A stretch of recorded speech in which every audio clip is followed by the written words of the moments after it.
Hello everyone, I am Devayan Ghosh, a student of final year BTech in Electrical Engineering Department from IIT Tirupati.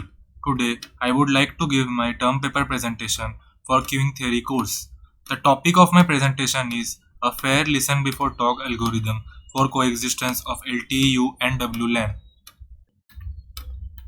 This topic has been taken from the paper named A Fair Listen Before Talk Algorithm for Coexistence of LTE-U and WLAN from the IEEE Transactions on Vehicular Technology. The authors of this paper are Hanuel Ko, Jehook Lee, and Sanguine Pak. Now, let me give the abstract of this topic. Recently, there has been an increasing interest in operating long term evolution or LTE in unlicensed bands, that is, LTU. However, since LTE and wireless local area networks or WLANs are designed to operate in different bands, they have no coexistence mechanism, which leads to significant performance degradation. In particular, since LTE does not sense channel vacancy prior to transmissions, the LTE interference severely affects the WLAN operation. To address this problem, we propose a fair listen before talk or FLBT algorithm for coexistence of LTU and WLAN in unlicensed bands. FLBT jointly considers the total system throughput and the fairness between LTU and WLAN and then allocates an appropriate idle period for WLAN. Evaluation results demonstrate that FLBT can improve the total system throughput while providing the fairness between LTU and WLAN.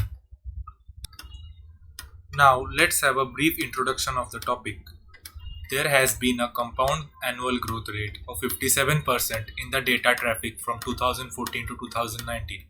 As a result, many researchers are paying attention to the interworking of different technologies such as LTE and WLANs to maximize users' quality of experience. Specifically, there is an increasing interest in operating LTE in unlicensed bands. Now, let's have an understanding of the problem statement. LTU operation allows seamless data offloading by using a carrier aggregation technique. However, since LTE and WLAN are designed to operate in different bands, they have no coexistence mechanisms, which leads to significant performance degradation. In particular, since LTE does not sense channel vacancy prior to transmissions, the interference due to LTE transmissions severely affects the WLAN performance. To prevent severe performance degradation, a coexistence mechanism for LTE and WLAN needs to be designed. Now, let's see what is meant by frame-based LBT. An equipment checks the channel state during the clear channel assessment or CCA observation time. If the channel is idle, the equipment transmits data during the channel occupancy time or COT, and then it should have an idle period which is more than 5% of COT. Otherwise, the equipment shall not transmit on the channel during the next fixed frame period. The major contributions of this paper are as follows. In this paper, a fair LBT algorithm for coexistence of LTU and WLAN in unlicensed bands has been proposed. FLBT determines an idle period in the frame-based LBT by jointly considering the fairness between LTU and WLAN as well as the total system throughput. To this end, an analytical model for the system throughput based on a discrete time Markov chain (DTMC) is developed. Evaluation results demonstrate that FLBT can improve the system throughput while providing the fairness between LTU and WLAN.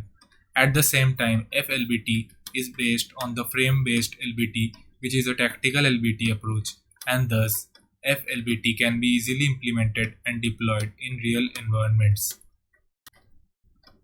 Let's look at the system model.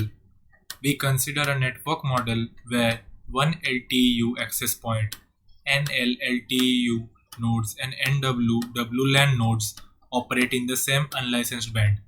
In addition, we assume that all nodes are fully connected and therefore there are no hidden nodes.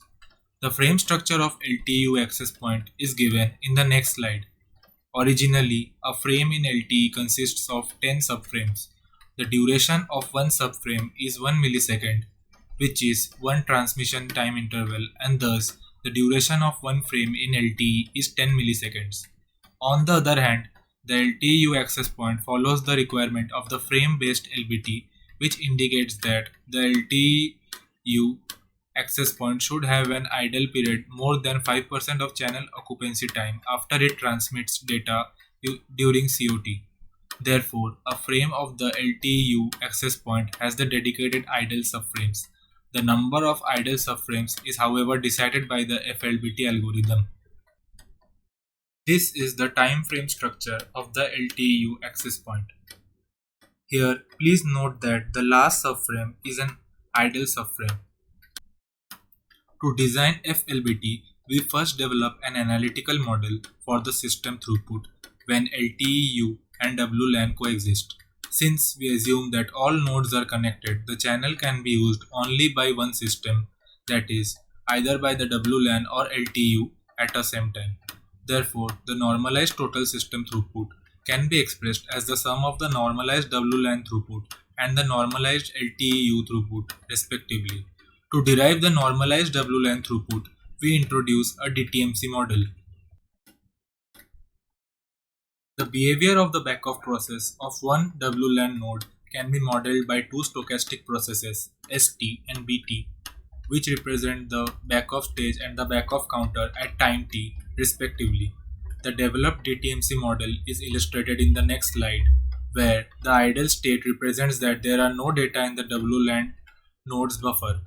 PF is the probability that backoff counter freezes due to busy channel, and M is the maximum backoff state.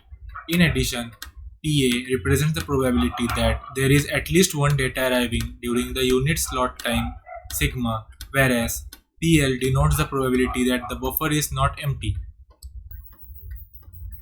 PA can be derived by 1 minus exponential of minus lambda by sigma, where lambda is the packet arrival rate. In addition, PL can be obtained by lambda by mu, where mu is the packet service rate. Meanwhile, WK denotes the maximum backoff counter in the kth backoff stage. When all the WLAN nodes do not transmit, the LTE-UAP can transmit data. This is the two-dimensional DTMC model for a WLAN node that I had mentioned in the previous slide. Now I will talk about the fair listen before talk algorithm. FLBT consists of two steps: estimation of the number of WLAN nodes and determination of the number of idle subframes. In the first step, the LTEU access point listens to the channel to measure the collision probability among WLAN nodes at the LTEU access point side and the channel idle probability Pi. The collision can be detected by means of power sensing and signaling processing in the time domain without synchronization to all WLAN nodes. The LTEU access point does not try to send data during the estimation step and only listens to the channel. At the LTEU access point, no collision occurs when all WLAN nodes do not transmit or when only one WLAN node transmits. To jointly consider the total system throughput and the fairness between LTEU and WLAN, we define a reward function when the number of idle subframes is Ni. The reward function is denoted by Rni, which can be expressed as Rni equal to alpha times Sni plus 1 minus alpha times Fni. Here, Fni represents the fairness index between LTEU and WLAN when the number of idle subframes is Ni. Alpha denotes a weighted factor to balance the throughput and the fairness. Jane's fairness index between LTEU and WLAN can be defined as Fni equal to SNIW by NW plus SNIL by NL whole square divided by 2 times SNIW by NW whole square plus SNIL by NL whole square. Here, note that SNIW and SNIL are the normalized WLAN throughput and the normalized LTEU throughput respectively. Finally, we calculate Rni and find the optimal number of idle subframes, that is n star I, as follows.